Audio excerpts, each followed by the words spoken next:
ورحمۃ اللہ تعالی وبرکاتہ۔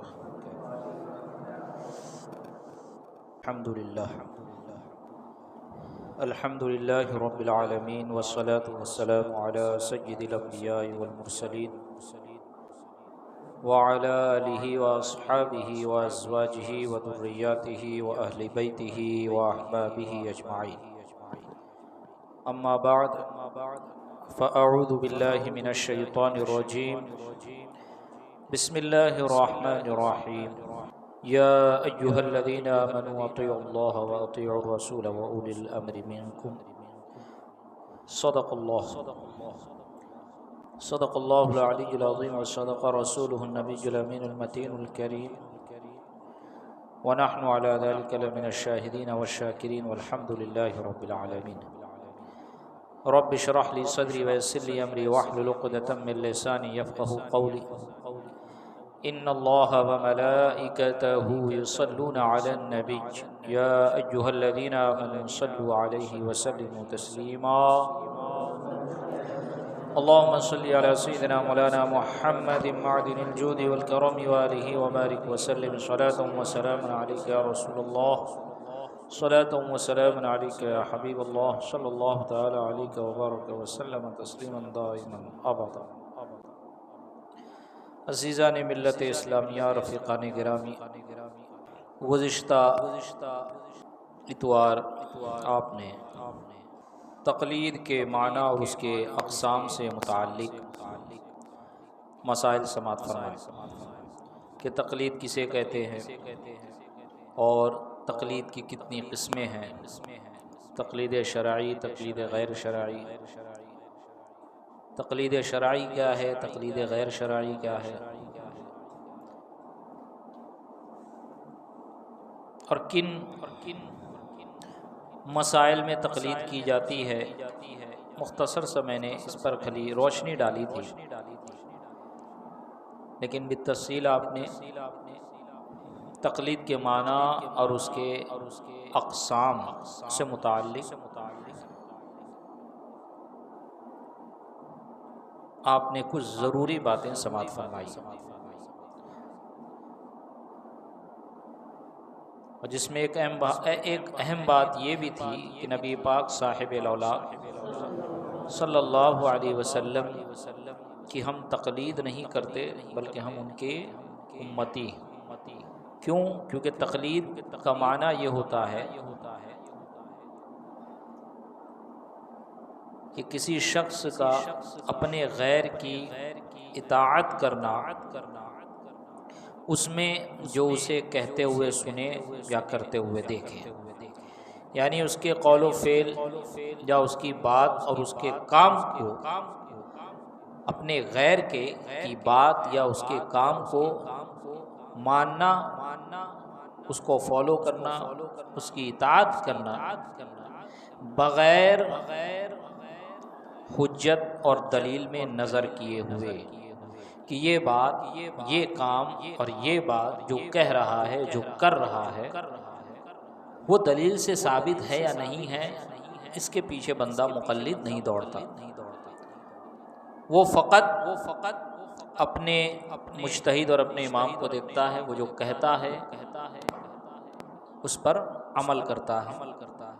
وہ بات کہاں سے ثابت ہے، کس حدیث سے ثابت ہے، کس قرآن کی آیت سے ثابت ہے، کتاب اللہ سے ثابت ہے کہ سنت رسول اللہ سے ثابت ہے کہ اجماع سے ثابت ہے کہ قیاس سے ثابت ہے، وہ اس کے پیچھے نہیں دوڑتا، وہ صرف اپنے مجتہد کی تقلید کرتا ہے۔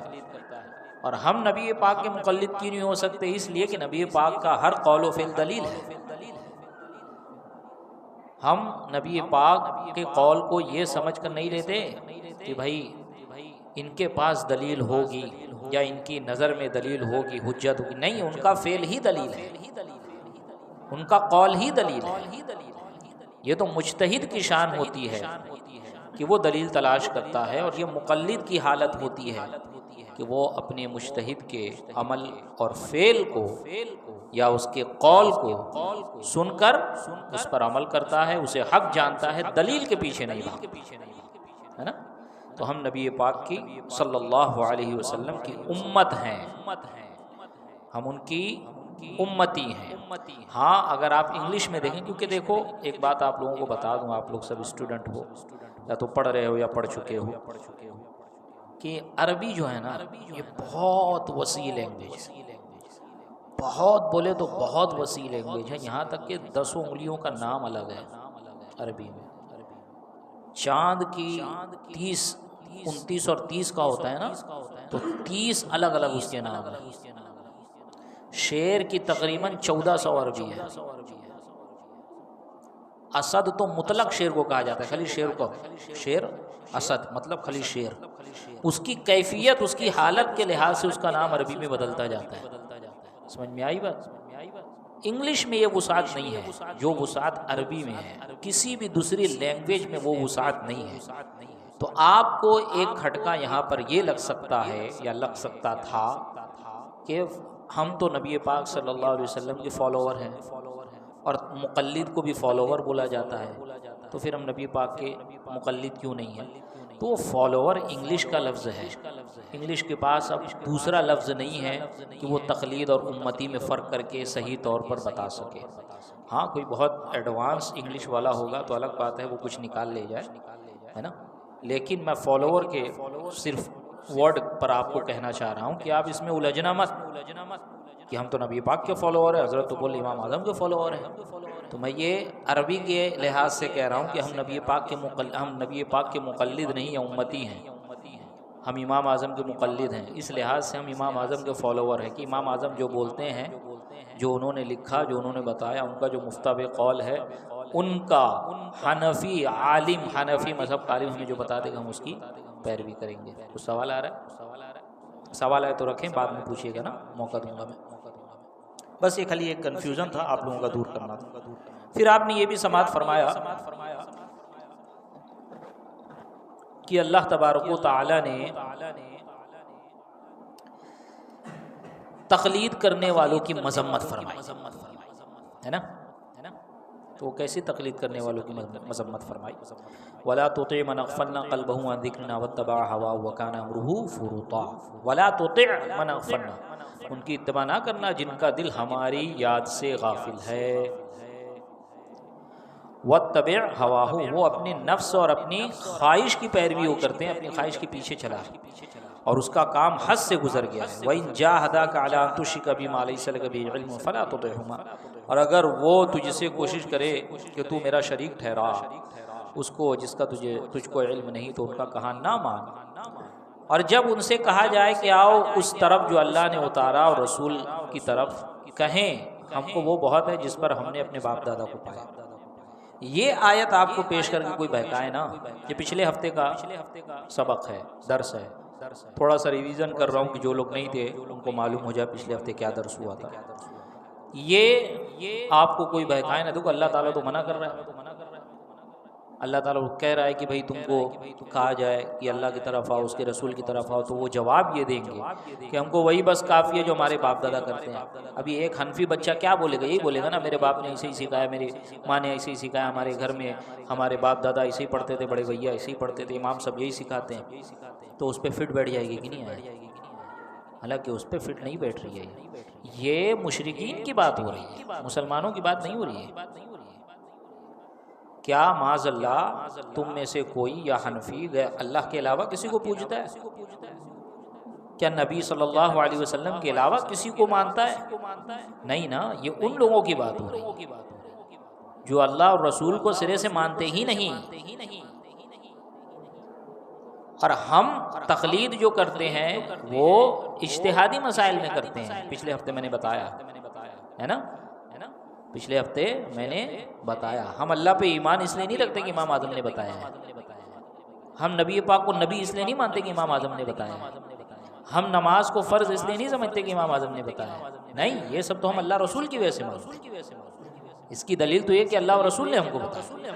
جو بدیہی مسائل ہے اس میں کہاں سے ہم تقلید کریں گے؟ اس میں تو تقلید ہوتی، جو اجتہادی مسائل ہے اس میں تقلید ہوگی۔ اجتہادی مسائل کی مثال بھی میں نے پچھلے ہفتے دی تھی کہ حدیث متعارض ہو جائے، ہے نا، دو حدیث آپس میں ٹکرا جائے، یا ایسا لگے قرآن اور حدیث ٹکرا رہے ہیں، تو ائمہ کرام یہی تو کرتے ہیں، کیونکہ ان کے پاس اتنا دماغ تھا بھائی، آج آپ لوگوں کو بھی لاجک پڑھنی پڑتی ہے کہ نہیں؟ بغیر لاجک کے کام چلے گا؟ مدرسے میں بھی نہیں چلتا ہے۔ مدرسے میں فارمل لاجک پڑھائی جاتی ہے، وہ بھی ارسطاطالیس جانتے ہو؟ ارسطاطالیس کو، ارسطاطالیس جس کو بولتے ہیں، جا کے نیٹ پہ سرچ کرنا، ارسطو جس کا نام ہے، یہ پائتھاگورس تھا نا، ان لوگوں کا استاد لگے گا وہ، ابن سینا کا استاد لگے گا۔ ارسطو، یہ سقراط بقراط لوگ تھے، بوکراط سوکرات، یہ سب آپ لوگ پڑھے ہو، بس نام تھوڑا رومن میں اس کا الگ ہے۔ یہ رومن کے زمانے کے یہ لوگ، جب رومن امپائر تھا نبی پاک صلی اللہ علیہ وسلم کے زمانے سے پہلے کا، غالباً سقراط یا بقراط ہے۔ یہ لوگ، ان لوگوں نے اس کی فلسفہ جس کو بولتے ہیں لاجک اور فلسفی، فلسفہ اور منطق کی ان لوگوں نے بنیاد رکھی۔ یہ کیوں پڑھایا جاتا ہے؟ کہ تمہارا ذہن کھلے، تھوڑا مضبوط ہو، اور چیزوں کو سمجھنے کی صلاحیت تمہارے اندر پیدا ہو۔ ہم کو بھی پڑھایا جاتا ہے اس لیے کہ ہم قرآن و حدیث کو صحیح طور پر سمجھ سکیں، کیونکہ ہمارے پاس اتنا دماغ نہیں ہے جتنا دماغ امام اعظم کے پاس تھا۔ ہمارے پاس اتنا دماغ نہیں ہے جتنا دماغ امام شافعی اور امام احمد بن حنبل اور اس وقت کے ائمہ کے پاس تھا۔ ان لوگوں کو منطق انطق کی ضرورت نہیں تھی، وہ لوگ بغیر منطق کے مسائل نکال لیتے تھے۔ آج ہم کو سمجھنا پڑتا ہے، الفاظ کی بحث دیکھنی پڑتی ہے، یہ حرف ہے، یہ ورڈ ہے، تو حقیقت میں استعمال ہو رہا ہے کہ مجاز میں استعمال ہو رہا ہے؟ کوئی بھی ورڈ ہوتا ہے نا، اس کا ایکچول میننگ آپ نہیں بتا پائیں گے، وہ جو بھی اس کا میننگ رہے گا کسی نہ کسی سبجیکٹ کے لحاظ سے رہے گا۔ کوئی بھی ورڈ لے لو، میں نے پچھلے ہفتے ACLL سیل کی مثال دی تھی، اس کو جس سبجیکٹ میں فٹ کرتے جاؤ، سیل بولو تو ابھی سیل بولتے رہوں، کیا سمجھو گے آپ؟ جب تک میں اس کے سبجیکٹ کے لحاظ سے اس کو نہیں بولوں آپ نہیں سمجھ پاؤ گے۔ اس کی ایکچول میننگ کیا ہے وہ آپ نہیں نکال پاؤ گے، آپ نہیں سمجھ پاؤ گے۔ ایک لفظ ہوتا ہے، اس کا معنی کبھی حقیقت میں استعمال ہوتا ہے، جو حقیقت کے لیے حقیقی معنی میں اس کو استعمال کیا گیا ہے، کے لیے وضع کیا گیا ہے۔ وہ حقیقت کیا مراد ہے؟ جس سبجیکٹ کے لحاظ سے وہ وضع کیا گیا ہے۔ اسی لیے میں نے کہا کہ لغوی اعتبار سے، ڈکشنری کے لحاظ سے ایک لفظ کا معنی الگ رہے گا، اگر وہ کسی سبجیکٹ میں آ جائے گا تو اس ٹرمز کے لحاظ سے اس کا معنی الگ رہے گا۔ یہ جب بندہ سمجھے گا، پڑھے گا، تب نہ جا کے قرآن کا ترجمہ اس کو سمجھ میں آئے گا۔ اب ایک چھوٹی سی مثال دوں اور آج کے درس پہ آؤں میں۔ اللہ تبارک و تعالیٰ نے قرآن مجید میں ارشاد فرمایا، والمطلقات یتربصن بانفسہن ثلاثۃ قروء، ہے نا؟ کہ یہ اس آیت کا مفہوم یہ ہے کہ جن کو طلاق دے دی جائے نا تو پھر وہ 3 قروء ٹھہرے۔ عورت کی عدت 3 قروء ہے۔ قروء کا معنی کیا ہے؟ اب دیکھیں ایک چیز اور یہاں پر بتاؤں، کوئی لفظ ایسا ہوتا ہے کہ اس کی میننگ میں وہ اس کا معنی جو ہے مشترک ہوتا ہے، مشترک جس کو کہتے ہیں میوچل، ہے نا؟ اس کے 2 معنی نکلتے ہیں۔ قروء کے 2 معنی ہیں، ایک حیض، ایک طہور۔ حیض کہتے ہیں اس پیریڈ کو جو بالغ عورت کو آتا ہے، اور طہور کہتے ہیں اس زمانے کو جب اس کو خون نہیں آتا ہے۔ تو دونوں ایک دوسرے کے اپوزٹ ہو گئے کہ نہیں؟ اپوزٹ ہوئے نا؟ سمجھ میں آئی کہ نہیں بات؟ جس زمانے میں عورت ناپاک ہوتی ہے اس کو کہتے ہیں حیض کا زمانہ، جس زمانے میں عورت پاک ہوتی ہے اسے طہور کا زمانہ کہتے ہیں۔ تو دونوں اپوزٹ ہے کہ نہیں؟ ایک ہی جملہ ہے، اس کا معنی طہور بھی ہے، اس کا معنی حیض بھی ہے۔ اب بتاؤ آپ کیا مراد لوگے؟ ایسے مسائل میں ہم، ایسے اجتہادی مسائل میں ہم امام کی تقلید کرتے ہیں۔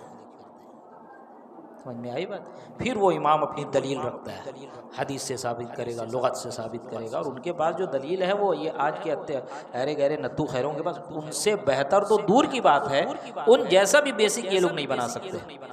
جو انہوں نے اصول اور ضوابط بنا دیے کہ ان اصول پر قرآن و حدیث سے مسائل کا استخراج و استنباط کیا جائے گا، انہی اصول پر آج کے علماء یہ جو نئے مسائل پیدا ہو رہے ہیں نا، نئے مسائل پیدا ہو رہے ہیں، کتنے مسائل پیدا ہو گئے ہزاروں کی تعداد میں، انہی اصول پر آج کے ائمہ، آج کے علماء، آج کے فقہا انہی اصول پر آج کے مسائل کا حل نکالتے ہیں۔ یوٹیوب کی کمائی کیسی ہے، فیس بک چلانا کیسا ہے، انسٹاگرام چلانا کیسا ہے، گوگل پے جو ملتا ہے فری میں وہ لینا جائز ہے نہیں جائز ہے، ایم سینٹ چلا تھا ایم سینٹ پہ ملا ہے، پے ٹی ایم پہ ملے گا، کسی کو شیئر کرو وہ اگر ڈاؤن لوڈ کرتا ہے تم کو 50 روپے ملتا ہے، وہ جائز ہے نہیں ناجائز ہے؟ یار یہ بات بینک کے کیا مسائل ہے، بینک جو انٹریسٹ دیتی ہے وہ انٹریسٹ کیا ہے، سود ہے نہیں ہے، کیا ہے معاملہ؟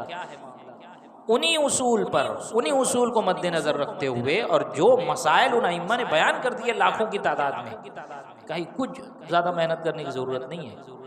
ہاں یہ ہے کہ اس لائق ہونا چاہیے، اس لیے ہر گلی کوچے کا عالم نہیں جاتا ہے سیمینار میں، بڑے بڑے فقہا جاتے ہیں آج کے زمانے کے، وہ گنتی کے ہیں، گنتی کے ہوتے ہیں، 100 150 ہوتے ہیں، بس کروڑوں کی تعداد میں لاکھوں کی تعداد میں عالم ہے نا ہندوستان میں، صرف 100 150 کیوں جاتے ہیں سیمینار میں؟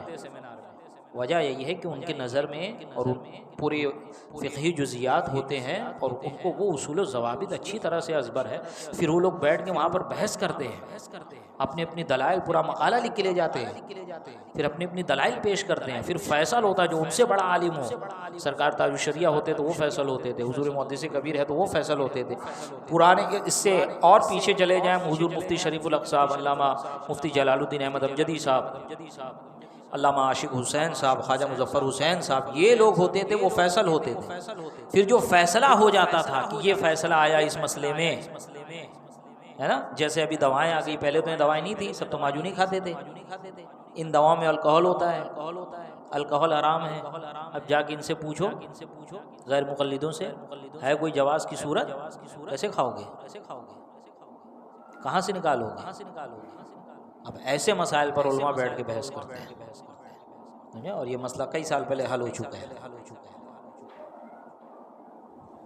ایسے بہت سارے مسائل ہیں، میں کتنے مسائل کی آپ کو دلیل دوں اور ثابت کیا نام ہے مثال دوں، بس کہنے کا مقصد یہ ہے، آپ لوگوں کو سمجھانے کا مقصد یہ ہے کہ اگر کوئی آپ کو بہکائے کہ اللہ اور رسول کی اتباع کرنا چاہیے، ان کی پیروی کرنا چاہیے، تم امام اعظم کی پیروی کرتے ہو، تو ان کو کہنا بھیا ہم امام اعظم کی پیروی جو کرتے ہیں اجتہادی مسائل میں کرتے ہیں، اور یہ سمجھ کے کرتے ہیں اور یہ یقین رکھتے ہوئے کرتے ہیں کہ امام اعظم علیہ الرحمۃ والرضوان کتاب اللہ سنت رسول اللہ، یعنی اللہ اور اس کے رسول کے احکام ہی سے ہمیں بتاتے ہیں، کہیں اپنے طرف سے نہیں بتاتے ہیں۔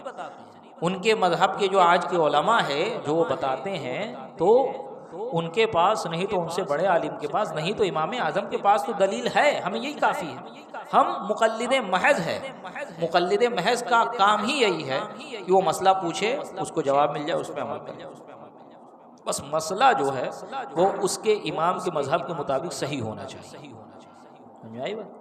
جیسے مثال کے طور پہ آپ نے بغیر وضو کے نماز پڑھ لیا، آپ نے آگے کسی عالم سے پوچھا بھائی میں نے بغیر وضو کے نماز پڑھا، اب اس نے کہہ دیا اچھا بغیر وضو کے پڑھا کوئی بات نہیں نماز ہو گئی، تو اب یہ نہیں کہ مان لو اور چلے جاؤ، نہیں، اس نے غلط مسئلہ بتایا، اس کی پیروی نہیں کی جائے گی، اس کا مسئلہ نہیں سمجھا کو قبول کیا جائے گا، اس کے فتوے کو قبول نہیں کیا جائے گا، کیوں؟ کیونکہ اس نے غلط مسئلہ بتایا، جو صحیح مسئلہ بتایا مذہب حنفی کی صحیح ترجمانی کرے ہم اس کی بات کو ایکسپٹ کریں گے، ہے نا، سمجھ میں آئی بات؟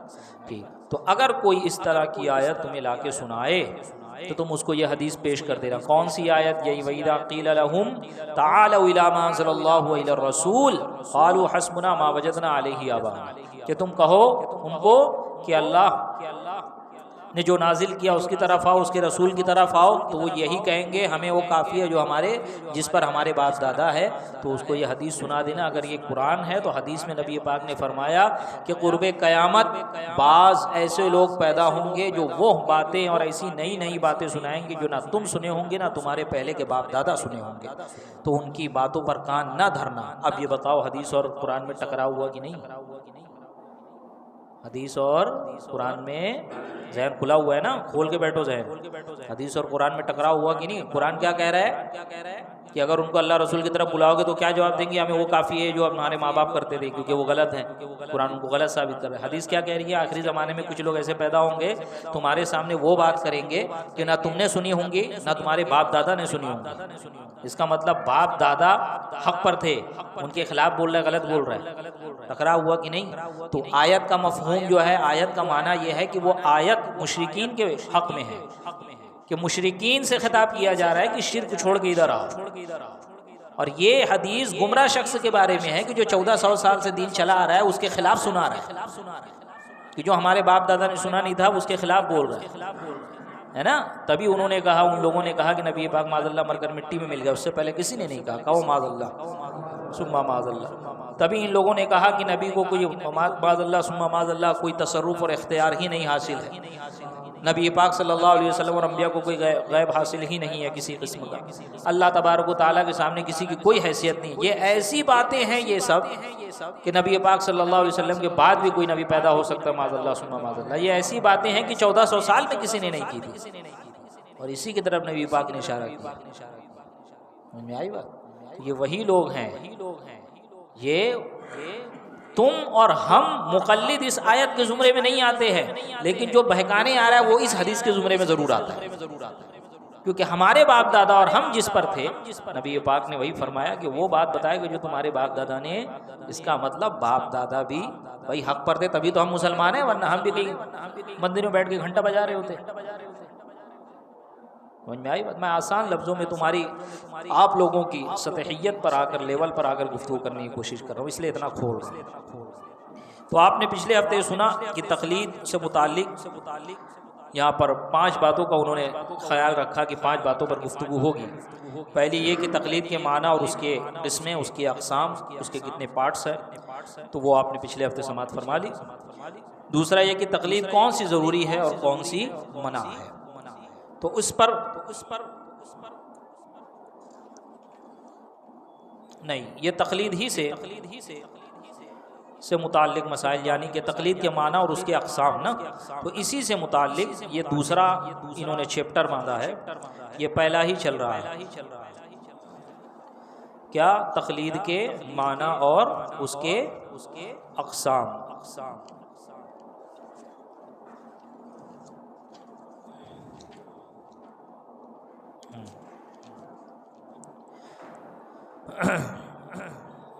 بس ضمناً اور یہ جو مسائل بیان کریں گے اس سے متعلق، ان میں یہ چیزیں سب آ جائیں گی کہ تقلید کون سی ضروری ہے، کون سی منع ہے، تقلید کس پر لازم ہے، کس پر نہیں، تقلید کے واجب ہونے کے دلائل کیا ہے، وغیرہ وغیرہ. ٹھیک ہے.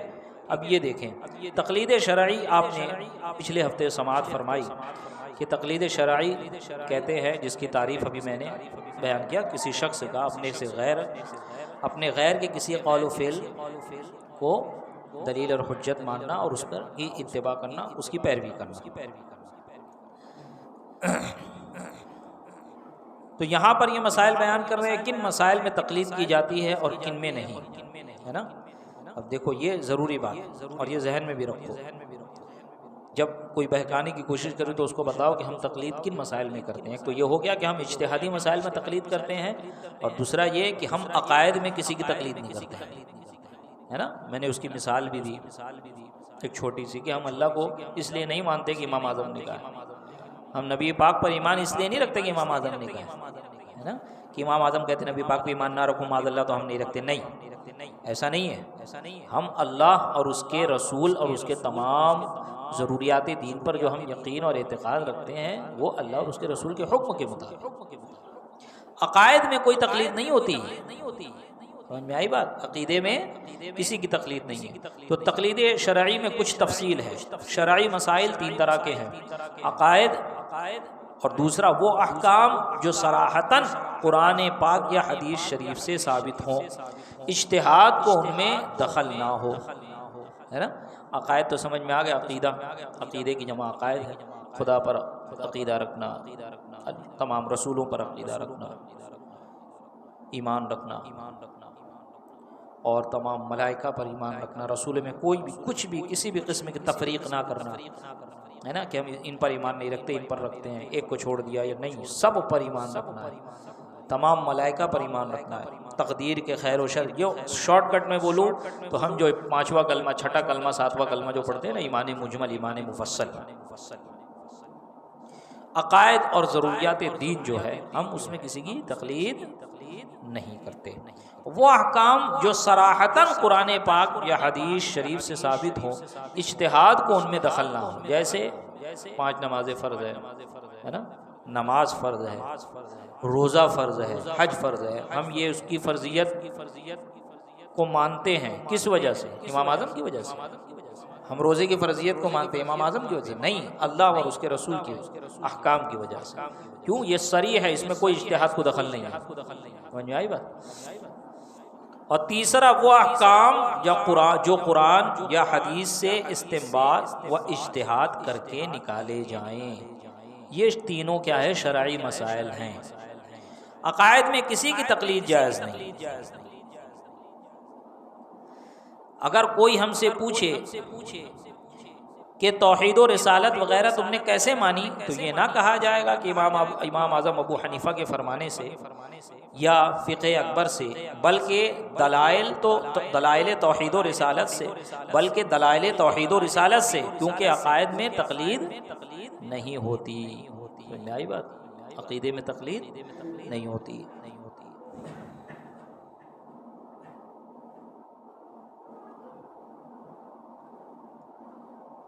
اب یہاں پر یہ دلیل دے رہے ہیں، ایک چیز یہ پیش کر رہے ہیں کہ مقدمہ شامی، یہ شامی فتاوی شامی ہے نا، اس سے پہلے دن جو درس تھا اس میں بھی ان کا ذکر گزرا۔ یہ ماضی قریب کے بہت بڑے فقیہ عالم ہے، حنفی عالم ہے، حنفی فقیہ ہے، شام کے رہنے والے تھے، ملک شام کے، سیریا کے۔ ان کی جو فتاوی کی کتاب ہے اس کو شامی کہا جاتا ہے۔ کیا کہا جاتا ہے؟ شامی، فتاوی شامی، رد المحتار، فتاوی شامی اس کا نام ہے۔ تو اس کے مقدمہ میں انہوں نے لکھا ہے، جس کا مفہوم، یہ عربی عبارت میں نہیں پڑھتا، جس کا مفہوم یہ ہے، یعنی جن کا ہم اعتقاد رکھتے ہیں فرعی مسائل کے علاوہ، کہ جن کا اعتقاد رکھنا ہر مکلف پر بغیر کسی کے تقلید کے واجب ہے، وہ عقائد وہی ہیں جن پر اہل سنت والجماعت ہیں، اور وہ اہل سنت اشاعرہ اور ماتریدیہ ہیں۔ سمجھے؟ اہل سنت اشاعرہ اور ماتریدیہ ہیں۔ نیز تفسیر کبیر پارہ 10 زیر آیت فاجر حتی اسمع کلام اللہ میں ہے، هذه الآية تدل على أن التقليد غير كاف في الدين وأنه لا بد من نظر والاستدلال۔ صریح احکام میں بھی کسی کی تقلید جائز نہیں ہے، کہ یہ اس کا مفہوم اس آیت کے تفسیر کا یہی ہے کہ دین میں تقلید یہ غیر کافی ہے۔ ٹھیک ہے، دین میں تقلید غیر کافی، عقائد کے لحاظ سے یہ تقلید سے کام نہیں چلے گا، جس کی مثال میں نے پیچھے دے دیا آپ حضرات کو۔ اور دوسرا یہ کہ صریح احکام میں بھی کسی کی تقلید نہیں ہوتی، کسی کی تقلید جائز نہیں ہے، جیسے 5 نمازیں، نماز کی رکعتیں، 30 روزے، روزے میں کھانا پینا حرام ہونا، یہ وہ مسائل ہیں جن کا ثبوت نص سے صراحتاً ہے نا۔ یہ تمام چیزیں جو ہیں، نماز ہو گئی، 5 نمازیں ہو گئی، نماز کی رکعتیں ہو گئی، ہے کوئی ایسا بتا دیں کہ حنفی 4 ظہر پڑھتے ہیں اور شافعی 3 ظہر پڑھتے ہیں، حنفی 2 فجر پڑھتے ہیں اور شافعی 1 ہی پڑھتے ہیں یا 3-4 پڑھتے ہیں؟ کوئی ہے؟ نہیں، نماز کے معاملے میں سب متفق، رکعتوں کے معاملے میں، نماز کی فرضیت کے معاملے میں، روزوں کے معاملے میں، روزوں کی فرضیت کے معاملے میں، روزے ٹوٹنے کے معاملے میں، سب جو ہے اس پر متفق ہے کہ کھانے پینے سے روزہ ٹوٹ جائے گا، جمعہ سے روزہ ٹوٹ جائے گا۔ کیوں؟ کیونکہ یہ صریح ہے ایک دم، اس میں تقلید نہیں کی جائے گی کسی کی۔ یہ وہ مسائل ہے جن کا ثبوت نص سے صراحتاً ہے، اس لیے یہ نہ کہا جائے گا نمازیں 5 اس لیے ہیں، یا روزے یا 1 ماہ، روزے 1 ماہ کے اس لیے ہیں کہ فقہ اکبر میں لکھا ہے۔ فقہ اکبر کیا ہے؟ یہ امام اعظم کی کتاب ہے۔ فقہ اکبر امام اعظم کی کتاب ہے، یا امام اعظم ابو حنیفہ نے فرمایا ہے، اس لیے وہی مثالیں جو میں آپ کو دے رہا ہوں، اس لیے ہم نماز فرض جانتے نہیں، وہ تو صراحتاً ذکر ہے، اس میں کسی کی تقلید جائز نہیں ہے، بلکہ اس کے لیے قرآن و حدیث سے دلائل دیے جائیں گے۔ جو مسائل قرآن و حدیث یا اجماع امت سے اجتہاد و استنباط کر کے نکالے جائیں، ان میں غیر مجتہد پر تقلید کرنا واجب ہے۔ غیر مجتہد پر تقلید کرنا واجب ہے، جس کے پاس اتنی صلاحیت نہیں ہے کہ وہ قرآن، آسان لفظوں میں بولوں تو جس کے پاس اتنی صلاحیت نہیں ہے کہ وہ قرآن و حدیث سے مسائل خود نکال سکے، تو اب وہ غیر مجتہد ہے، اس مجتہد کو تقلید کے علاوہ کوئی چارہ ہی نہیں، ورنہ وہ بھٹک جائے گا۔ سمجھ میں آئی بات؟ اور تقلید کسی ایک ہی کی جائے گی، یہ نہیں کہ کچھ مسئلہ امام اعظم کا لے لیا، کچھ مسئلہ امام شافعی کا لے لیا، کچھ امام مالک کا لے لیا، جب من کیا تو امام احمد بن حنبل کا لے لیا. نہ، یہ طبیعت پرستی ہے، یہ شریعت پرستی نہیں ہے. کیونکہ ایک امام کے نزدیک وضو ٹوٹ جائے گا ایک حالت میں، اور دوسرے امام کے نزدیک آپ باوضو رہیں گے. تو جب من میں آیا اس کی پیروی کر لیا، جب من میں آیا اس کی پیروی کر لیا. تو یہ شریعت پرستی ہو رہی ہے، طبیعت پرستی ہو رہی ہے، یہ آسان پرستی. یعنی اتنی آسانی کہ شریعت کے حرام و حلال کو ایک کر دے گا بندہ، معاذ اللہ ثم معاذ اللہ. تو اس لیے تقلید جب کی جائے گی تو کسی ایک ہی کی بس. تو جو غیر مجتہد ہے اس پر تقلید واجب ہے، ضروری ہے کہ وہ تقلید کرے، اس کے علاوہ چارہ نہیں ہے. مسائل کی جو ہم نے تقسیم کر دی اور بتا دیا کہ کون سے مسائل تقلیدیہ ہیں اور کون سے نہیں، اس کا بہت لحاظ رہے. بعض موقع پر غیر مقلد اعتراض کرتے ہیں کہ مقلد کو حق نہیں ہوتا کہ دلائل سے مسائل نکالے، پھر تم لوگ نماز روزے کے لیے قرآنی آیتیں یا احادیث کیوں پیش کرتے ہو؟ اس کا جواب بھی اسی امر میں آ گیا کہ روزہ و نماز کی فرضیت تقلیدی مسائل سے نہیں ہے نا. روزہ نماز کی فرضیت وہ تقلیدی مسائل سے نہیں ہے. ہم اس میں امام اعظم کی پیروی نہیں کرتے، نہیں امام اعظم کی تقلید نہیں کرتے ہیں کہ امام اعظم نے فرمایا تو ہم مانتے ہیں. نہیں، یہ تو صریح مسائل ہیں، قرآن و حدیث کی اس میں ہم دلیل دیں گے، اس کے دلیل میں ہم قرآن و حدیث پیش کریں گے. یہ بھی معلوم ہوا کہ سوائے احکام خمر وغیرہ میں تقلید نہ ہوگی، جیسا کہ مسئلہ کفر یزید وغیرہ. نیز قیاسی مسائل میں فقہا کا قرآن و حدیث سے دلائل پیش کرنا صرف مانے ہوئے مسائل کی تائید کے لیے ہوتا ہے.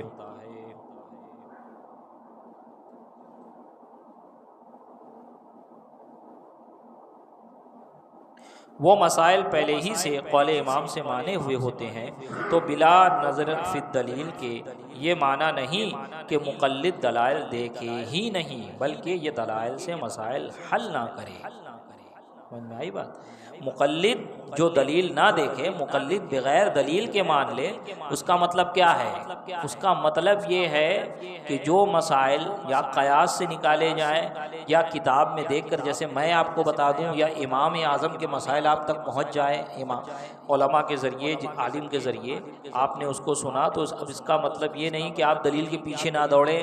اس کا یہ سمجھایا جاتا ہے، بتایا جاتا ہے، یا یہ کہوں کہ غیر مقلد گمراہ کرنے کی کوشش کرتے ہیں کہ دیکھو تم کو تو دلیل دیکھنے کی بھی جو ہے اجازت نہیں ہے کیونکہ تم مقلد ہو. تو ہم یہی کہتے ہیں کہ جب ہمارے امام کے پاس دلیل ہے تو ہم کیوں دیکھیں، اور وہ دلیل ایسی ہے کہ ان کے پاس مستحکم دلیل ہے، دلیل سے ثابت شدہ مسائل ہیں. اب اگر بندہ خود سے دلیل ڈھونڈنے بیٹھ جائے گا، وہ دلیل نہیں جو امام نے پیش کی ہے نا. یہ مسئلہ امام اعظم کا ہے، اس کی دلیل کیا ہے؟ امام اعظم نے یہ دلیل پیش کیا، یہ دوسری بات ہوئی. اب ایک مسئلہ آپ کے سامنے آیا، ایک مسئلہ آپ کو بتایا گیا، آپ اس کے یہ نہیں، اس میں آپ یہ جستجو اور یہ تلاش نہیں کر رہے کہ امام اعظم نے اس پہ دلیل کیا دی، نہیں، آپ یہ تلاش کر رہے ہیں کہ اس کی دلیل کیا ہے، تو آپ نہیں تلاش کر پاؤ گے. امام اعظم نے آلریڈی دلیل تلاش کر کے رکھی ہوئی ہے، ہم وہ دلیل دیکھ سکتے ہیں، اجازت ہے کہ بھئی یہ دلیل امام اعظم نے جو یہ مسئلہ بتایا ہے، مذہب حنفی کا یہ مسئلہ ہے، اس کی دلیل کیا ہے؟ چھٹا کے دیکھیے قرآن کی اس آیت سے اشارۃ النص سے ثابت ہے کہ عبارۃ النص سے ثابت ہے کہ مطلق ہے، کہ کتاب کے کس احکام سے ثابت ہے، عام ہے، عام خاص، خاص خص منہ البعض ہے، لم یخص عنہ البعض ہے، کیا ہے نا. وہ سمجھ میں آ جائے گی بات، یا امام نے ایسے ایسے ایسے ایسے دلیل نکالی ہے. یہاں پر جو دلیل سے روکا جا رہا ہے کہ مجتہد دلیل کے پیچھے نہ دوڑے، اس کا مطلب یہ ہے کہ خود دلیل نکالنے نہ بیٹھ جائے، تو خود دلیل وہ نہیں نکال پائے گا اور گمراہ ہو جائے گا، جیسے غیر مقلد گمراہ ہے. سمجھ میں آئی بات؟ یہ کچھ ضروری باتیں ہیں میں نے آپ کے سامنے رکھی. اب یہاں پر دیکھیں کس پر تقلید واجب ہے، کس پر نہیں. تو مکلف مسلمان دو طرح کے ہیں، ایک مجتہد، دوسرے غیر مجتہد.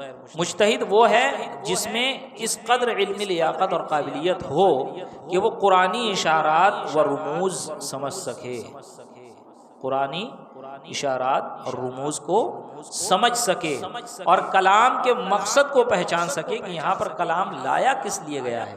عربی میں بڑی بلاغت و فصاحت ہے بھائی، بڑی فصاحت و بلاغت ہے. 7 معلقات یہ سبع کہتے ہیں 7 کو، معلقات کہتے ہیں لٹکے لٹکانے کو، لٹکے ہوئے کو۔ 7 معلقات یہ پوری نظم تھی، عربی کے قصائد تھے، قصیدے تھے، ان قصیدوں کو کعبہ پر لٹکایا گیا تھا، ان میں فصاحت و بلاغت ہوتی تھی عربی کی۔ حضرت عمر فاروق امیر المؤمنین حضرت عمر فاروق رضی اللہ تعالیٰ نے اپنے زمانے میں لوگوں سے فرمایا کہ تم 7 معلقات پڑھو اور عربی کی گہرائی اور گہرائی کو سیکھو تاکہ تم کو قرآن و حدیث سمجھ میں آئے۔ ان کو تو عربی آتی تھی نا، حضرت عمر فاروق اعظم ہندوستان میں تو پیدا نہیں ہوئے تھے، ہندی مراٹھی تو تھے نہیں، وہ تو عربی نہ تھے، ان سے اچھی عربی کون جانے گا؟ صحابہ کرام سے بہتر عربی کون جانے گا؟ حضرت عمر فاروق صحابہ سے کہہ رہے ہیں، تابعین سے کہہ رہے ہیں، اپنے زمانے کے لوگوں سے کہہ رہے ہیں کہ وہ پڑھو، اس سے تمہاری عربی سدھرے گی، عربی میں گہرائی اور گہرائی آئے گی، پھر تم قرآن کے اسرار و رموز سمجھ پاؤ گے، نبی پاک کی احادیث کے اقوال کے، ان کی باتوں کے اسرار و رموز سمجھ پاؤ گے۔ سمجھ میں آئی بات؟ تو جو کلام کے مقاصد سے، اس کے اسرار و رموز سے واقف ہو اسے مجتہد کہا جاتا ہے۔ اب وہ غوطہ لگائے گا نا تو وہ تیراک ہے، اب وہ غوطہ لگائے گا تو خالی سیپ لے کے نہیں آئے گا، موتی لے کے آئے گا، اور جو تیراک نہ ہو وہ جتنا نیچے جائے گا اتنا ہی نیچے جائے گا، اوپر ہی نہیں آ پائے گا، اس کو موتی ملے نہ ملے مرے گا کنفرم، یہ ہے۔ سمجھ میں آئی بات؟ تو یہ تیراک لوگ ہیں، یہ ماہر لوگ ہیں جو قرآن و احادیث کے معنوں کی سمندر میں غوطہ لگاتے ہیں، تو جب نکلتے ہیں تو اسرار و رموز لے کے نکلتے ہیں۔ سمجھ میں آئی بات؟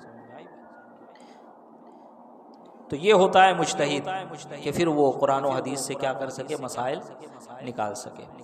ناسخ اور منسوخ کا پورا علم رکھتا ہو، جو مجتہد ہوگا وہ ناسخ اور منسوخ کا پورا علم۔ ناسخ یہ اس میں فاعل ہے، منسوخ یہ اس میں مفعول ہے، جس کو آپ آسانی کے لیے سمجھ لیجئے کہ ناسخ سبجیکٹ ہے اور منسوخ آبجیکٹ ہے، ٹھیک ہے؟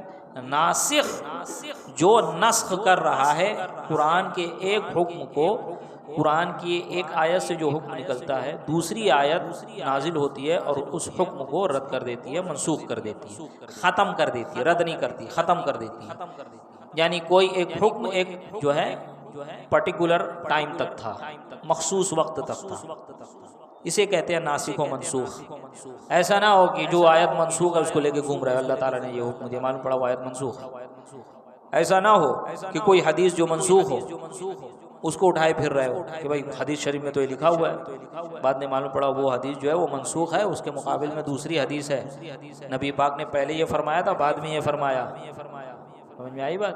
پہلے نبی پاک اس کا حکم دیتے تھے، بعد میں منع کیے، پہلے نبی پاک یہ کرتے تھے، بعد میں انہوں نے منع کیا، تو پہلے والی حدیث منسوخ، بعد والی حدیث ناسخ، سمجھے؟ تو ناسخ و منسوخ کا اس کو پورا علم ہے۔ جو فقط انگلش ریڈنگ مارتے ہوں گے بخاری مسلم کی، ان کو ایسا علم رہے گا کون سی حدیث ناسخ ہے کون سی حدیث منسوخ ہے؟ ناسخ منسوخ بولیں گے تو ان کو سائڈ سے جائے گا، یہ کیا بول رہے ہیں امام صاحب؟ اور جب ایسی اصطلاحی بات ہم کریں تو ہم بے وقوف ان کو لگے کیا بول رہے، سمجھ میں نہیں آ رہا، سمجھے؟ تجاہل عارفانہ اس کو کہتے ہیں، مرکب جاہل مرکب، یعنی جو اس کو خود بھی نہیں معلوم ہے میں جاہل ہوں، سب سے خطرناک خود کے لیے، پھر اس کو نہ کوئی بچا نہیں سکتا، وہ خود فریبی میں مبتلا ہو جاتا ہے۔ جاہل ہے لیکن اپنے کو سب سے زیادہ سمجھدار سمجھ رہا ہے، ختم ہو گئی بات ادھر اس کی، وہ پھر وہ کسی کی بات اس کی عقل میں نہیں بیٹھنے والی۔ اور سارے بد مذہب ایسے بھی لیں گے، آپ جا کے دیکھ لو، سارے بد مذہب ایسے ملیں گے۔ کیوں کبھی کوئی اہل حدیث سنی نہیں ہوتا ہے؟ کیوں کبھی کوئی وہابی، کوئی دیوبندی، کوئی شیعہ مسلمان نہیں ہوتا ہے؟ الا ماشاء اللہ، شاذ و نادر، اکا دکا، اکا دکا، سمجھے؟ اکثریت آپ دیکھے جاتی ہے نا واپس نہیں آتی ہے۔ یہ لوگ پہلے سے نہیں آ رہے، یہ لوگ بیچ میں پیدا ہوئے، آخر زمانے میں پیدا ہوئے، نئے نئے پیدا ہوئے، اور جو پہلے سے چلے آ رہے تھے جس مذہب حقہ پر ان لوگوں کو گمراہ کیا۔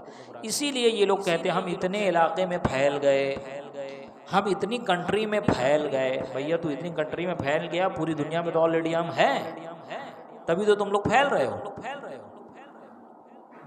ایک امریکن کو پکڑ کے لا دے یہ لوگ کہ جو نیا نیا غیر مسلم تبلیغی بناؤ۔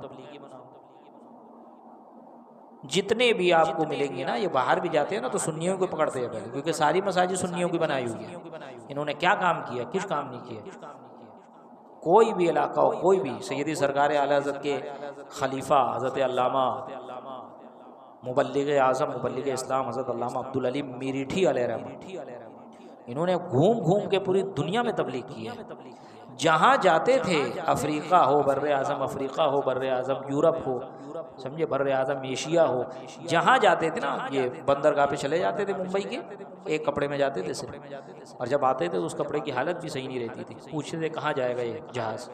بولے یہاں یہاں جائے گا۔ ساری جگہ کا ٹکٹ بک کر لیتے تھے اس زمانے میں، اور پوچھتے تھے کتنا دن رکے گا، فلاں علاقے میں جائے گا، فلاں ملک میں جائے گا، اس کے شہر میں جائے گا، کتنے دن رکے گا۔ اس تھوڑے سے وقفے میں ادھر اتر کے اس غیر مانوس زبان سیکھ کے وہاں کے لوگوں کو مسلمان بنا کے آتے تھے۔ افریقہ میں ایک وفد مسلمانوں کا، عالم و مبلغین اور عالموں کا پہنچا، تو وہاں کے کالے جنگل میں رہنے والے وہ لوگ نعت پڑھ رہے تھے اور سلام پڑھ رہے تھے۔ بولا آپ لوگوں تک یہ کیسے پہنچا؟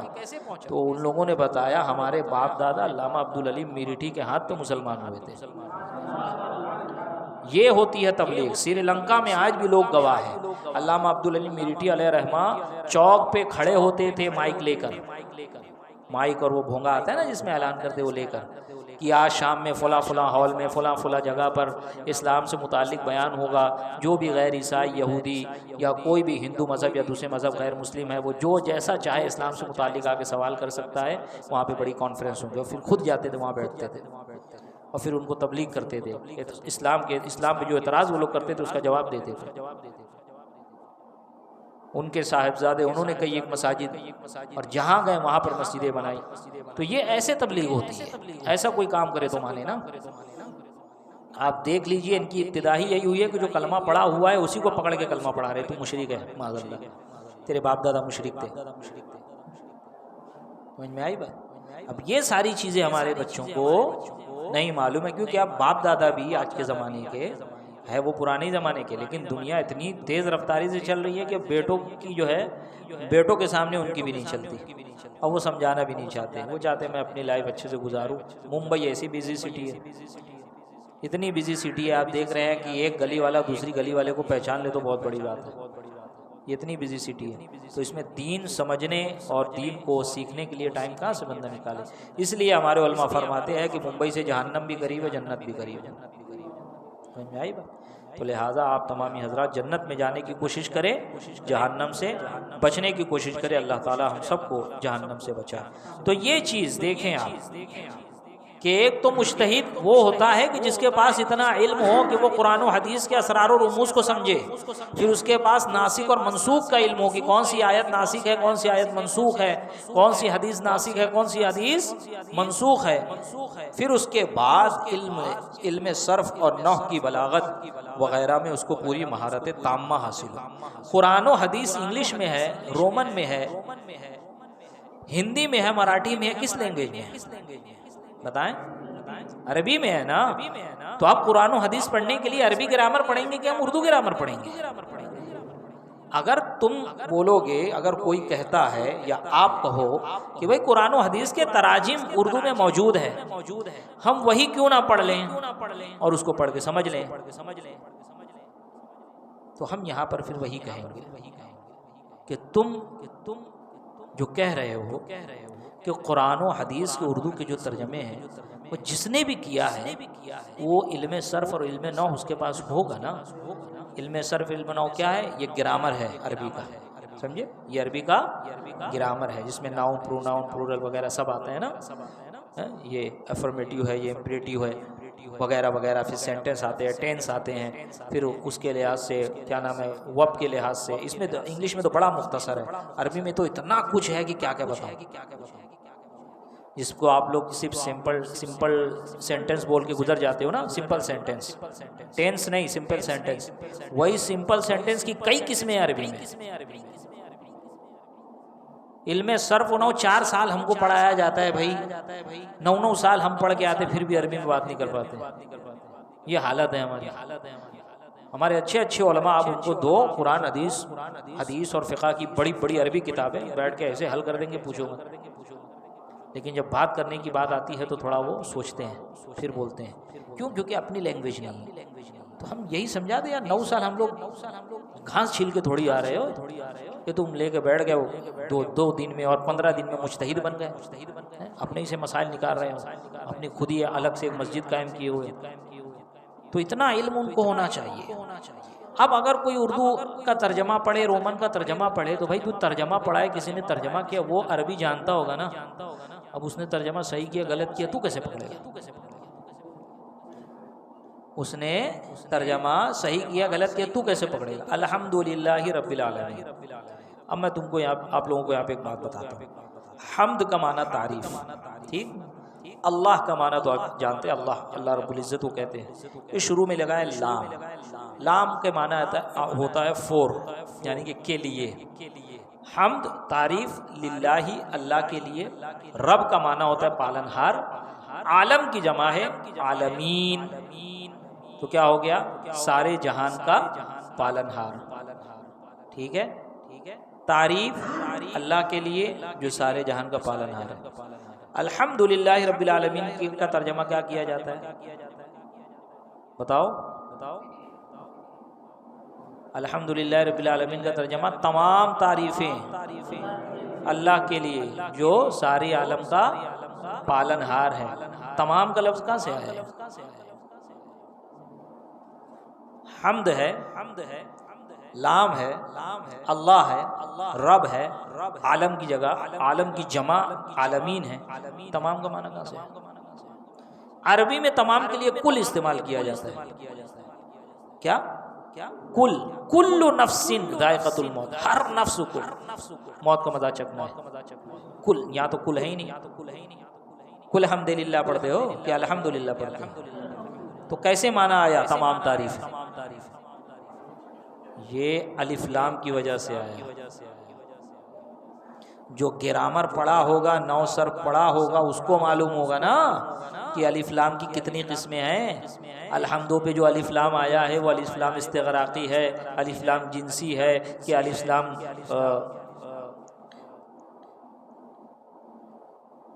الف لام حضوری ہے، کیا ہے وہ؟ اور جو الف لام ہے پھر اس کے حساب سے اس کا ترجمہ کیا جائے. تو تمام تعریفیں اللہ کے لیے. اب اگر وہاں سے تمام ہٹا دیا جائے اور کچھ اور معنی لکھ دیا جائے یا تمام ہی کو ہٹا دیا جائے، اللہ تعالیٰ کے لیے تعریف ہے جو تمام جو سارے جہان کا پالن ہار ہے، تو کیا سمجھ پائے گا بندہ کہ معنی صحیح کیا ہے کہ غلط کیا ہے؟ اور اگر یہی لکھ دے یا یہی صحیح ترجمہ ہو تمام تعریفیں اللہ کے لیے جو سارے جہان کا پالن ہار ہے، تو اس کو سمجھ میں آئے گا کہ ترجمہ صحیح ہے. سمجھ میں آ رہی بات؟ جو خود سے پڑھتے ہیں ان کے لیے کہہ رہا ہوں میں، آپ لوگوں کے لیے نہیں کہہ رہا ہوں. ہم تو آپ لوگوں کو کہتے ہیں کہ کنز الایمان پڑھو. سمجھ میں آئی بات؟ کیونکہ یہ وہ ایسی ذات کا ترجمہ ہے اور جو ان بزرگوں سے جن کا رشتہ ملتا ہے، جن کا شجرہ ملتا ہے، کہ جن کی کڑی اس سلسلۃ الذہب سے ملی ہوئی ہے جس کا سرا نبی پاک سے ملا ہوا ہے. سمجھ میں آئی بات؟ تو یہ چیز کہ وہ بھی تو عربی داں ہوگا نا، اس نے بھی 9 سر پڑھا ہوگا نا. تو مطلب تو غیر شعوری طور پر اس کی تقلید کر رہا ہے کہ نہیں کر رہا ہے؟ مجھ کو سکھا رہا ہے کہ تقلید نہ کر، اور تو خود جا کے اس کی تقلید کر رہا ہے. کیسے معلوم جو حدیث کا ترجمہ تو پڑھ رہا ہے انگلش میں اردو میں یہ وہی ہوتا ہے اور یہ ایکچول میں وہی ترجمہ ہے، یہ اس کے وہی مفہوم ادا کر رہا ہے جو عربی میں لکھا ہوا ہے؟ دیکھو کیسے معلوم یہ بات. یہ سوال آپ اس سے کریں. خالی سوال لے کر آئے نا علماء کے پاس، الٹا اس کے سر پہ سوار ہو جائے کہ تجھے کیسے معلوم یہ اردو؟ کیونکہ قرآن حدیث اردو میں نہیں ہے نا، یہ تو کنفرم ہے نا. یہ ذہن میں ہے نا کہ خود ہی سوچو تو تمہارے ذہن میں 10 سوال آئیں گے. سوال کے لیے کوئی پڑھنا ضروری نہیں ہے. میں نے پہلی دن مثال دے دی تھی، ورنہ کہا جائے کہ ہر بچہ جو ہے ماں کے پیٹ سے پڑھ کے آتا ہے، کتنا سوال اس کے ذہن میں ہوتا ہے. وہ آپ کو دکھا رہا ہے کہ اس میں کوئی بھی حدیث آپ اس سے مانگو گے نا وہ بخاری پیش نہیں کرے گا جو ہم مدرسے میں پڑھتے ہیں. سمجھے؟ وہ بخاری رکھ دو گے نا تو اس کو سمجھ ہی میں نہیں آئے گا الٹا کیا ہے سیدھا کیا ہے، کیونکہ اس میں الٹی عبارتیں بھی لکھے رہتی ہیں، دو عبارت رہتی ہے تو بیچ میں بھی لکھا رہتا ہے، پھر نشان مار کے سائڈ میں بھی لکھا رہتا ہے، تو وہ گھماتے ہی رہ جائے گا کہ بھیا الٹا کا ہے سیدھا کا ہے۔ وہ لوگ سب وہ پڑھتے ہیں جو نیٹ پہ ہیں اور جو انگلش میں ٹرانسلیٹ وغیرہ ملتا ہے، تو انگلش میں ٹرانسلیٹ کیا ہے تو عربی سے ٹرانسلیٹ کیا ہے نا، تو جس نے ٹرانسلیٹ کیا صحیح کیا تجھے پتا ہے، تو تیرے کو پہلے پھر جا کے عربی سیکھنی چاہیے، ہے نا؟ پھر قرآن حدیث سے ثابت کر، قرآن پڑھنے کے لیے عربی سیکھنا چاہیے، قرآن حدیث سے ہی دلیل چاہیے نا اس کو، تو اپنے عمل کی دلیل پیش کرو۔ سمجھ میں آ رہی بات میں کیا کہنا چاہ رہا ہوں؟ میں تم کو سکھا رہا ہوں، سمجھ میں آ رہی بات؟ یہ ہاں کس طریقے سے ان سے گفتگو کرنا ہے اور کس طرح خود کو بچانا ہے، میں یہ بھی بتانا چاہ رہا ہوں کہ دیکھو اتنا آسان نہیں ہے بھیا، قرآن اٹھا کے پڑھ لیے ترجمہ کر لیے، اتنا آسان نہیں ہے۔ اتنا ہی آسان ہوتا تو صحابہ کرام بھاگ بھاگ کے کیوں آتے، یا رسول اللہ اس کا کیا معنی ہے، یا رسول اللہ اس کا کیا معنی ہے؟ وہ تو عربی داں نا، اور آج کی مالش پالش والی عربی نہیں کرتے تھے، کہتے تھے وہ لوگ عامیہ جو چلتی ہے اور جا کے 2 مہینے میں سیکھ کے آ جاتے ہیں، سب سمجھ میں نہیں آتا عربی بول رہے کہ کیا بولے تھے، مالش یہ عربی ہے، اور اس میں سامنے اگر وہ عربی ہم لوگ جو پڑھتے ہیں مدرسے میں بولے تو سن کے سمجھ جاتے ہیں، انت عالم انت عالم، تو وہ لوگ سمڑی میں آ جاتے ہیں کہ ہاں بھائی یہ عالم آدمی آیا انڈیا سے، سمجھ میں آئی بات؟ تو اتنا آسان نہیں ہے، یہ ساری چیز ہونی چاہیے۔ میں کیوں کہہ رہا ہوں کہ وہ کسی کی تقلید نہیں کرتے تو گویا اپنے آپ کو مجتہد کے مقابل میں لا رہے نا، اپنے آپ کو امام اعظم کے مقابل میں لا رہے نا، تو ہے ان کے پاس اتنا علم، اسرار و رموز کو سمجھ پائیں گے، قرآن میں کتنے غیر عربی الفاظ استعمال ہوئے ہیں بتا پائیں گے، لفظ ابراہیم عربی ہے کہ غیر عربی ہے بتا دیں وہ تو مان جاؤں گا، اور پوچھ لو تو ان کی اگر پینٹ گیلی نہ ہو جائے تو پھر کہنا، اتنا آسان نہیں ہے میرے بھائیوں، میں آئی بات؟ میں دیکھو بڑی آسان اور آسان لہجے میں اور آسان لب و لہجے میں آپ لوگوں کو سمجھانے کی کوشش کی، اب چلیں آگے بڑھیں۔ علم صرف اور علم نحو یہ ایک چیز ہے، یہ گرامر سے تعلق رکھتی ہے، اس کے آگے بھی ایک چیز ہے جو گرامر سے تعلق رکھتی ہے، وہ ہے بلاغت۔ کیا ہے؟ بلاغت۔ زیدن عالم، زید عالم ہے، دال کے اوپر جو تنوین ہے 2 نون 2 پیش والی، اس کا وہ کیوں لایا گیا ہے؟ عالمون پہ جو تنوین ہے تو وہ کیوں لایا گیا؟ عالمون میں الف لام کیوں نہیں آیا؟ زیدن میں الف لام کیوں نہیں آیا؟ سمجھ میں آ رہی ہے؟ یہ بلاغت، کہ بلاغت بندے کو بلاغت و فصاحت و بلاغت پڑتا ہے۔ آج ہمیں اس کو سمجھنے کے لیے قرآن ہی سے مدد لینی پڑتی ہے، قرآن ہی کے مثال جو فار ایگزامپل پیش کیے جاتے ہیں ان گرامر کی کتابوں میں، قرآن و حدیث سے پیش کیے جاتے ہیں، یا کوئی جملے پیش کیے جاتے ہیں کہ بندے کو آسانی سے سمجھ میں آ جائے، تاکہ جب یہ سب چیز سمجھ لے گا تو قرآن حدیث اس کو سمجھنے میں اور پڑھنے میں آسانی ہوگی۔ ٹھیک، جب یہ سب چیزیں اس میں مہارت ہو، یہ تھوڑی سی انہوں نے ایک چیز خالی سمجھانے کے لیے بیان کی ہے، ورنہ اعلیٰ حضرت سے سوال ہوا، انشاءاللہ یاد دلانا تو اگلے ہفتے اعلیٰ حضرت کا میں فتویٰ سناؤں گا، چھوٹا ہی سی ہے 2 منٹ لگے گا۔ کسی نے سوال کیا تھا کیا کوئی اپنے سے قرآن و حدیث سے مسائل نکال کر اس پر عمل نہیں کر سکتا؟ تو اعلیٰ حضرت نے جواب دیا ہے، اور اعلیٰ حضرت نے ایسا جواب دیا نا کہ ان کو دن میں تارے نظر آ گئے ہوں گے کہ بھائی اتنی ساری شرطیں ہیں، وہ شرطیں تمہارے اندر پائی جاتی، ٹھیک ہے جا کے کرو، بہت ساری شرطیں، بس یہاں پہ انہوں نے موٹی موٹی بات گنا دی، 3 یہ 3 بات جب اتنی کسی کے اندر ہو، اسرار رموز سے واقف ہو، ناسخ منسوخ کا علم رکھتا ہو، علم سو نو بلاغت وغیرہ، اس میں مہارت حاصل ہو، احکام کے تمام آیتوں اور احادیث پر اس کی نظر ہو، اس کے علاوہ ذکی اور خوش فہم ہو، دیکھو تفسیرات احمدیہ وغیرہ، جو کہ اس درجے پر نہ پہنچا ہو وہ غیر مجتہد یا مقلد ہے۔ غیر مجتہد پر تقلید ضروری ہے، غیر مجتہد سمجھ رہے ہو نا، جو مجتہد نہیں ہے، اور مجتہد کے لیے تقلید منع، مجتہد کے 6 طبقے ہیں۔ جو مجتہد ہے نا، امام شافعی امام اعظم کی تقلید نہیں کریں گے، امام احمد بن حنبل امام شافعی کی تقلید نہیں کریں گے، امام مالک کی تقلید نہیں کریں گے، امام اعظم کی تقلید نہیں کریں گے۔ کیوں؟ کیونکہ وہ خود مجتہد ہے، ان پہ واجب ہے کہ وہ اپنے اجتہاد پہ عمل کریں۔ سمجھ میں آئی بات؟ یہ غیر مجتہد پہ لازم ہے کہ وہ مجتہد کی تقلید کرے، جیسے ہم لوگ ہم بھی آج بڑے بڑے علماء بھی، حضور سیدی سرکار اعلیٰ حضرت بھی اپنے آگے حنفی لکھتے تھے، وہ مجتہد فی المذہب نہیں تھے، مجتہد فی المسائل تھے، وہ قسم انشاءاللہ آگے آئے گی، لیکن پھر مجتہد فی المذہب، مجتہد مطلق نہیں تھے سیدی سرکار اعلیٰ حضرت، وہ بھی اپنے نام کے آگے حنفی لگتے تھے، امام احمد رضا حنفی قادری غفر لہ۔ سمجھ میں آئی بات؟ تو ہم سب جو ہے کیا ہے مقلد ہی ہیں۔ مجتہد کے 6 قسمیں ہیں، انشاءاللہ وہ کل بیان کروں گا، اس کی اگلے ہفتے بیان کیا جائے گا بالتفصیل، خالی سن لیں 6 قسمیں کیا ہیں۔ مجتہد فی الشرع، یہ ہے مجتہد مطلق۔ مجتہد فی الشرع وہ حضرات ہیں جنہوں نے اجتہاد کرنے کے قواعد بنائے، اجتہاد کرنے کے قواعد بنائے، اصول بنائے، بیسک بنائے۔ سمجھ میں آئی بات کہ اس طرح قرآن و حدیث سے اجتہاد کیا جائے گا۔ جیسے چاروں امام، امام اعظم ابو حنیفہ، امام شافعی، امام مالک، امام احمد بن حنبل رضی اللہ تعالی عنہم اجمعین۔ دوسری قسم مجتہد فی المذہب کی، تیسری مجتہد فی المسائل، چوتھی اصحاب تخریج، پانچویں اصحاب ترجیح، اور چھٹی اصحاب تمیز۔ سمجھ میں آئی بات؟ تو اس میں جو تیسری قسم ہے مجتہد فی المسائل، ہمارے علماء فرماتے ہیں کہ اس میں سیدی سرکار اعلیٰ حضرت کا بھی شمار ہوتا ہے۔